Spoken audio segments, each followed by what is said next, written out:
बिलावल, ये बताइएगा कि आपने अभी अपनी तकरीर में कहा कि नवाज शरीफ जो हैं वो इस्टेब्लिशमेंट की कोशिश मदद हासिल करने की कोशिश कर रहे हैं, यानी कि वो तो ऐसी सूरत में आपके वज़ीर आज़म बनने के कितने इम्कान हैं? मैंने वैसे नहीं कहा, मैंने ये कहा है कि मियाँ साहब जो है ये इम्प्रेशन देने की कोशिश कर रहा है कि वो 8 फरवरी के बाद नहीं, वो अब से वज़ीर आज़म बन गया है। मगर इंशाअल्लाह ताला मियाँ साहब को 8 फरवरी को लग पता जाएगा कि पाकिस्तान के अवाम के ख़यालात क्या है। बहुत अच्छा। क्या मुस्तक़बिल में कोई पीडीएम की तरह के किसी इत्तेहाद में शामिल हो सकते हैं आप? तो मैं समझता हूँ कि वो पीडीएम वैसे पीडीएम नहीं रहा। हमने जब पीडीएम बनाए थे इसलिए बनाए थे कि हमने वोट का इज़्ज़त करवाना था, हमने महंगाई को कम करना था, हमने ख़ारजा सतह पे जो बुरहान है उसको कम करना था। अब नून लीग का इनमें से किसी एक चीज़ पे भी दिलचस्पी नहीं रहा। उनको सिर्फ इस एक चीज़ का दिलचस्पी है कि मियाँ साहब को चौथी बार किसी न किसी तरीके से वज़ीर आज़म बनाना है।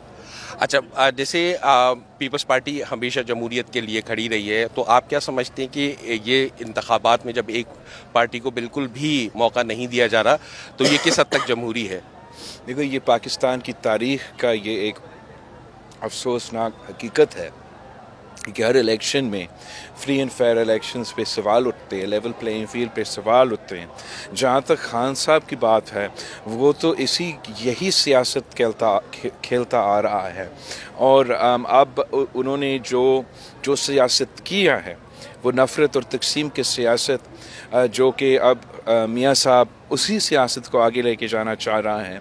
मैं तो पाकिस्तान के अवाम से अपील कर रहा हूँ कि हमें इस नफ़रत और तकसीम की सियासत को दफन करना है। हमने ऐसा एक माहौल बनाना है जिसमें हम सब मिल के जो असल मसाइल है, जो गुर्बत, बेरोज़गारी, महंगाई जैसे मसले हैं, उनका मुकाबला कर सके। और जब तक हम वो हालात नहीं पैदा करेंगे जिससे पॉलिटिकल स्टेबिलिटी कायम हो सकता है, तब तक इकनॉमिक स्टेबिलिटी को देखना बड़ा मुश्किल है।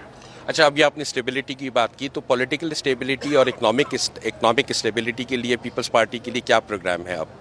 जहाँ तक पॉलिटिकल स्टेबिलिटी है, मेरा ख़्याल में बहुत ज़रूरी है कि हम ट्रूथ एंड रिकन्सिलिएशन बनाएं, ताकि जो भी हर किसी का शिकायत होगा, ना सिर्फ आज का मगर तारीख़ी तौर पे, वो ट्रूथ एंड रिकन्सिलिएशन कमीशन इन तमाम शिकायतों को देख के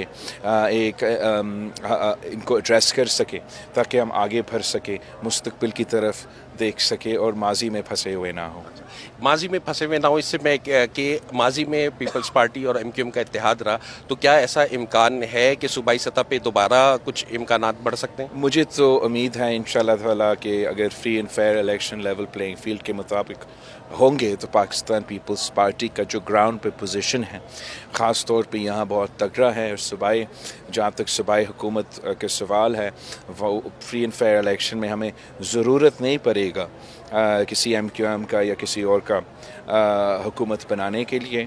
एमक्यूएम की अपनी जो ग्राउंड पे पोजीशन है वो अब काफ़ी कमज़ोर हुआ है और हम तो ज़्यादा जगह पे दूसरे सियासतदानों के मुकाबला कर रहे हैं और बिल्कुल ही कम जगह पे ग्राउंड पे एमक्यूएम का मुकाबला हो रहा है।